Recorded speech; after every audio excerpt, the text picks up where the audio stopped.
श्री स्वामी समर्थ. नमस्कार. प्रशंदे या यूट्यूब चॅनलवर मी तुमचं सगळ्यांचं स्वागत करतो. मी आज तुम्हाला अजून एक अनुभव सांगणार आहे.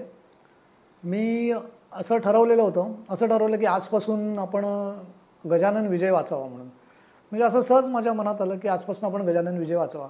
मी गजानन विजय वाचायला घेतलं. म्हणजे पूर्ण दिवसात संपवायचं वगैरे असं ठरवलं नव्हतं. एक एक अध्याय रोज वाचायचा असं ठरवलं आणि मी गजानन विजय वाचायला सुरुवात केली. रोज एक एक अध्याय वाचत होतो आणि शेवटचा अध्याय झाला. शेवटचा अध्याय आला त्या दिवशी, शेवटचा अध्याय ज्या दिवशी होता त्या दिवशी नेमका गजानन महाराजांचा प्रकट दिन होता. आता हे मी ठरवून केलंच नव्हतं. ज्या दिवशी सुरू केलं त्या दिवशी सहज सुरू केलं होतं आणि ज्या दिवशी संपलं तो दिवस मात्र महाराजांचा प्रकट दिन होता. गजानन महाराजांचा प्रकट दिन होता. मला खूप आनंद झाला. खूप दिवसापासून आमचा विचार होता, माझा आणि माझ्या मिसेसचा विचार होता की शेगावला जाऊया. पण योग येत नव्हता, जुळून सगळं काही येत नव्हतं आणि त्याच्यामुळे शेगावला जाणं झालं नाही आणि ते अजूनही झालं नाही. शेगावला जाणंच होत नाही. मग आम्ही ठरवलं की एक दिवशी आम्ही असं ठरवलं की आपण आहे ना दत्तगुरूंच्या स्थानावर जाऊन, दत्तगुरूंच्या इथे जाऊन, म्हणजे जिथे दत्तगुरूंचं स्थान आहे तिथे जाऊन आपण नामस्मरण वगैरे करूया असं आमचं ठरलं. मग आम्ही विचार केला कुठे जायचं. मग आम्ही ठरवलं गरुडेश्वरला, गुजरातला जाऊया म्हणून. मग आम्ही एक दिवस ठरवला आणि त्या दिवशी आम्ही मग गुजरातला निघालो. ट्रेनने गेलो होतो. बडोद्याला उतरलो.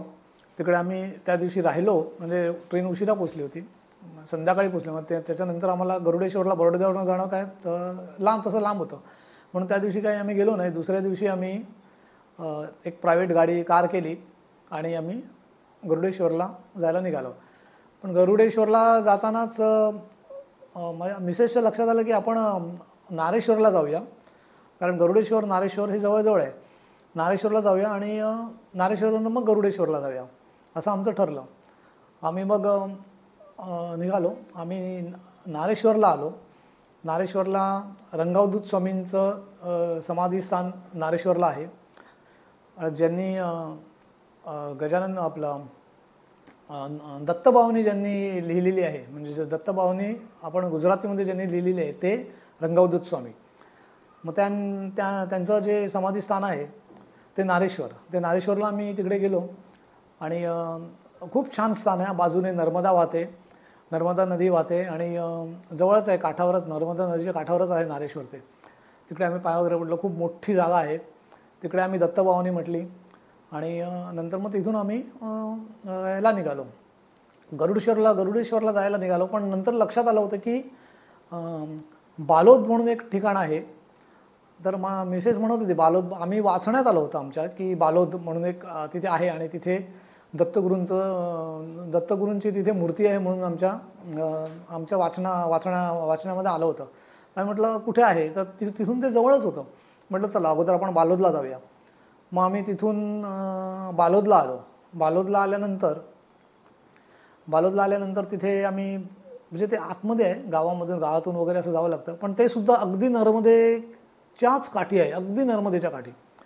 तिकडे गेलो तर तो मठ बंद होता. मग आम्ही तिथे विचारलं कोणाला, तर तिथे म्हणाले आता बंद आहे, संध्याकाळी 3 नंतर ते परत उघडलं जाईल. आम्ही म्हटलं ठीक आहे. आणि आम्ही जेव्हा पोचलो याला बालोदला तेव्हा दुपारचे मला वाटतं 1-1:30 वाजला होता. आम्ही तिथे गेलो आणि इतक्यात कोणीतरी आम्हाला बोलवलं की तुम्ही जेवलात का. तर म्हटलं नाही, आम्ही जेवलो नाही. पण माझ्या मिसेसच्या मनात होतं की आपल्याला इथे काहीतरी मिळालं पाहिजे, प्रसादाच्या रूपात आपल्याला इथे काहीतरी मिळालं पाहिजे, निदान एक केळं तरी मिळालं पाहिजे असा विचार होता. इतक्या समोरनं एक व्यक्ती आले आणि म्हणाले तुम्ही जेवलात का. म्हटलं नाही. तर ते बाजूला तिकडे या, तिथे जेवण आहे, म्हणजे जेवायला तुम्हाला बोलवलं आहे. कोणी नव्हतं, आम्ही दोघंच होतो. आणि आम्ही गेलो तिथे. तर आम्ही तिथे एक रूम होता, खोली होती एक.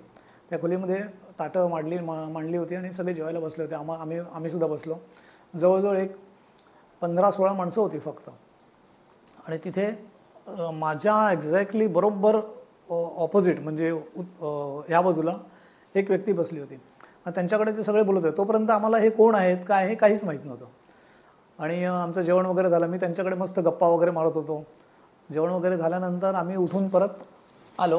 परत आल्यानंतर आम्हाला कळलं की ज्या व्यक्तीकडे मी बोलत होतो, म्हणजे अगदी मोकळेपणाने एकदम बिनधास्त बोलत होतो, ते होते प्रतापे महाराज. तर प्रतापे महाराजांची गोष्ट मी तुम्हाला नंतर एका दुसऱ्या व्हिडिओमध्ये सांगेन, कारण ती खूप मोठी गोष्ट आहे. याच्यामध्ये तुम्हाला ती सांगता येणार नाही. परत एकदा मी त्यांची गोष्ट तुम्हाला परत दुसऱ्या व्हिडिओमध्ये सांगेन. आणि मग प्रतापे महाराजांकडे बोलणं वगैरे झालं तेव्हा मला कळलं, अरे बापरे, हे प्रतापे महाराज. आणि मग तेव्हा त्यांचे पाय वगैरे पडलो. ते म्हणाले 3 वाजता आपण बघा, तुम्हाला जमलं तर थांबा 3 वाजेपर्यंत, नाहीतर मग कारण 3च्या नंतरच आम्ही मठ उघडतो. म्हटलं ठीक आहे. तोपर्यंत मग मी आलो. आम्ही दोघं कारण एकदम नर्मदेच्या काठीच होतं ते. नर्मदेला आम्ही खाली उतरलो नर्मदेच्या इथे, आणि मग तिथे बसायला बाकडा वगैरे होता. निवांत बसलो मस्त. इतकं नर्मदा वाहत होती शांतपणे, इतकं मस्त वाटलं, खूप सुंदर. म्हणजे असं आपण म्हणतो ना, एकदम पॉझिटिव्ह एनर्जी म्हणतो आपण, तसं तिकडे ते हे होतं, स्थान होतं. आणि तिकडे जे नर्मदा परिक्रमा जे करायला जातात ते बालोदला, म्हणजे काही लोक येतात, ते बालोदला येऊन थांबतात. म्हणजे तिकडे ते प्रतापे महाराज त्यांना म्हणजे त्या दिवशी रात्री, म्हणजे ते एक आश्रमसारखंच आहे ते, मठ आश्रम वगैरे त्यांनी ते बांधलेलं आहे. तिथे नर्मदावासी म्हणजे जे परिक्रमा करतात ते तिथे थांबतात. मग आम्ही 3 वाजेपर्यंत आम्ही तिकडे 3 कधी वाजले कळलंच नाही. त्याच्यानंतर मग आम्ही आलो, दत्तगुरूंचं दर्शन घेऊ. त्याने ते दत्तगुरूंचं हे उघडलं, देऊळ वगैरे उघडलं. आतमध्येच आहे ते, मठामध्येच. अशा 2 खोल्या आहेत, एक हॉल आहे, त्याच्या बाजूला ते दत्तगुरूंचं स्थान आहे. त्या आता ही दत्तगुरूंची मूर्ती इथे कशी आली, म्हणजे प्रतापे महाराजांकडे ही दत्तगुरूंची मूर्ती कशी आली, हेच मी तुम्हाला, म्हणजे मी तुम्हाला दुसऱ्या व्हिडिओमध्ये सांगेन. तुर्तास मी तुम्हाला एवढं सांगेन की जी दत्तगुरूंची मूर्ती आहे ती अशी म्हणजे एका पाषाणामध्ये अशी आहे. आणि तो जो दगड आहे, म्हणजे तो जो पाषाण आहे, ते पाषाण ते खूप विरळ आहे. म्हणजे ते कुठे असं सहजासहजी कुठे मिळत नाही. आणि ही दत्तगुरूंची मूर्ती खूप छान आहे. आणि बघितल्याबरोबर अगदी एकदम मोहित होतो आपण त्या. आणि मी जेव्हा पाया पडत होतो तेव्हा मला तिथे अक्षरशः असे व्हायब्रेशन्स जाणवले त्या मूर्तीसमोर. पाया वगैरे पडलो आणि तिथेच उभं राहावं असं वाटत होतं. मग थोड्या वेळाने आम्ही पाया वगैरे पडलो. प्रतापे महाराज बाहेर बसले होते बाहेरच्या हॉलमध्ये, तिथे त्यांच्या पाया वगैरे पडलो. आणि मग आम्ही तिकडनं आम्ही निघालो, बालोदवरनं निघालो. बालोदवरनं निघून मग आम्ही गरुडेश्वरला आलो. बालोदवरनं गरुडेश्वर अगदीच जवळ आहे. तिकडे आल्यानंतर गरुडेश्वरला आम्ही टेंबे स्वामींचं, वासुदेवानंद सरस्वतींचे समाधीस्थान म्हणजे गरुडेश्वर, तिथे आम्ही पाया वगैरे पडलो. आणि मी नर्मदेचं जल आणण्यासाठी मी खाली गेलो. अशी नदी वरती आहे आणि नदी अशी खाली आहे, आणि तिकडे धरण आहे. त्या धरणाजवळ मी खाली गेलो आणि पाणी आणायला मी खाली गेलो. आणि मिसेस वरतीच थांबले होते, कारण ते जरा हे आहे, म्हणजे खडपं वगैरे आहे, ते खाली जाणं थोडंसं कठीण होतं. म्हणून माझी मिसेस वरतीच थांबली, मी खाली गेलो. आणि इथे मी जेव्हा खाली गेलो होतो तेव्हा नंतर मला मिसेसनं सांगितलं की ती जेव्हा तिथे उभी होती तेव्हा खालून एक व्यक्ती अशी वर आली, म्हणजे अशी चांगली धिप्पाड उंच अशी सावली होती. आणि ती आली आणि नर्मदे हर असं म्हणाली. तर माझी मिसेस पण त्यांना नर्मदे हर म्हणाली. मग ते हसले वगैरे. आणि माझ्या मिसेसने त्यांना विचारलं की आप कहाँ से हो. तर ते म्हणाले हम, असं म्हणाले. आणि फक्त 1 सेकंद थांबले, हम म्हणाले, 1 सेकंद थांबले आणि म्हणाले हम शेगाव से, एवढंच म्हणाले.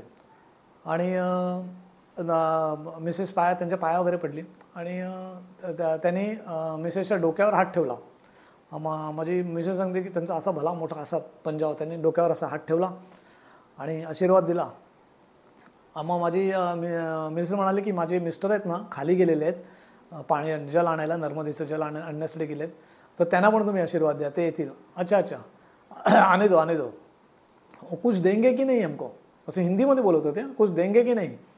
तर मिसेस म्हटलं हां देंगे जरूर देंगे. इतक्यात मी आल्यानंतर मी मिसेस सांगितलं हे नर्मदावासी आहेत, नर्मदा परिक्रमा करतायत असं तिने सांगितलं. तर तुम्ही म्हणजे काहीतरी दक्षिणा वगैरे द्या म्हणून. म्हणजे मी खिशात हात घातला, जे काही हातात आलं ते मी त्यांच्या हातात ठेवलं, त्यांनी घेतलं आनंदाने आणि माझ्या पण डोक्यावर त्यांनी हात ठेवला आणि आम्ही गेलो आणि आम्ही निघून गेलो, ते सुद्धा गेले. त्याच्यानंतर आम्हाला ते कुठे नंतर परत दिसलेच नाहीत.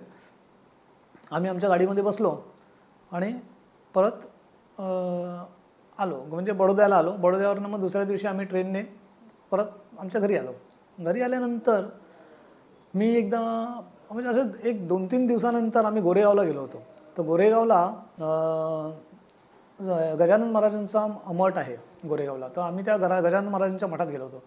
मी आणि मिसेस आम्ही तिकडे गेलो आणि असं पटकन त्या मूर्तीकडे बघितल्याबरोबर असं जाणवलं की जी व्यक्ती आम्हाला गरुडेश्वरला भेटली होती, म्हणजे या व्यक्तीने आम्हाला आशीर्वाद दिला आणि हम शेगाव से असं म्हटलं होतं, त्या व्यक्तीचा जो चेहरा होता आणि त्या मूर्तीचा चेहरा अगदी डिट्टो तसाच्या तसा होता.